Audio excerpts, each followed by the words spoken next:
বাংলাদেশি দাদা না আসলে না কলকাতা সব ভুকা মরে যাবে। আসসালামু আলাইকুম রহমতুল্লাহ। কলকাতার দাদারাই বলতেছে যে বাঙালিরা যদি না যায় তাদের হোগা মরে যাবে। আসলে ওইখানেও তো সব তো আর মাথা মোটা না, কিছু অবশ্যই জ্ঞানীবান লোক আছে। ভারত 71-এর পর থেকে এই বাংলাদেশকে তারা ব্যবহার করে এসেছে, আর এই ব্যবহারের পিছনে দায়ী হলো আমাদের দেশের রাজনৈতিক দলগুলো। এরা চিন্তা করে যে ক্ষমতা আসার পরে ভারতের ছত্রছায়া যদি আমরা যাই তাহলে আমরা অনেক দিন ক্ষমতায় থাকতে পারবো। আর অন্তকালীন সরকারের চিন্তা ভাবনা হলো যে আমি তো আর রাজনীতি করে ক্ষমতায় থাকবো না, এই জন্য আমি ভারতের ছত্রছায়া আড়ালে যাব না। আর এই জন্যই ভারতের মাথা খারাপ হয়ে গেছে।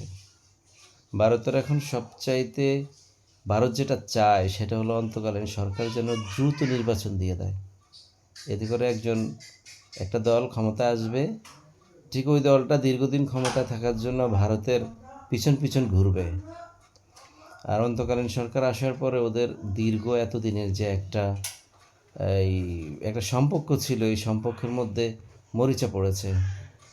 ওরা যে একটা ছ্যাঁকা খেয়েছে অন্তকালীন সরকার আসাতে, যে ওদের ওরা তো এই দেশটাকে ওরা নিজেদের করে নিয়েছে, যেমনে চেয়েছে এমনি হচ্ছে বা হবে, এরকম একটা চিন্তা ভাবনা। এই জন্য ভারতের গণমাধ্যম মিডিয়াগুলো আমাদেরকে নিয়ে বাজে বাজে কথা বলতেছে। আমাদের দেশে আসলে আমরা সবাই এক, হিন্দু বৌদ্ধ খ্রিস্টান যারা আমরা এই দেশে বসবাস করতেছি, যাদের ভোটার আইডি কার্ড আছে, আমরা সংখ্যালঘু না, আমরা বাঙালি।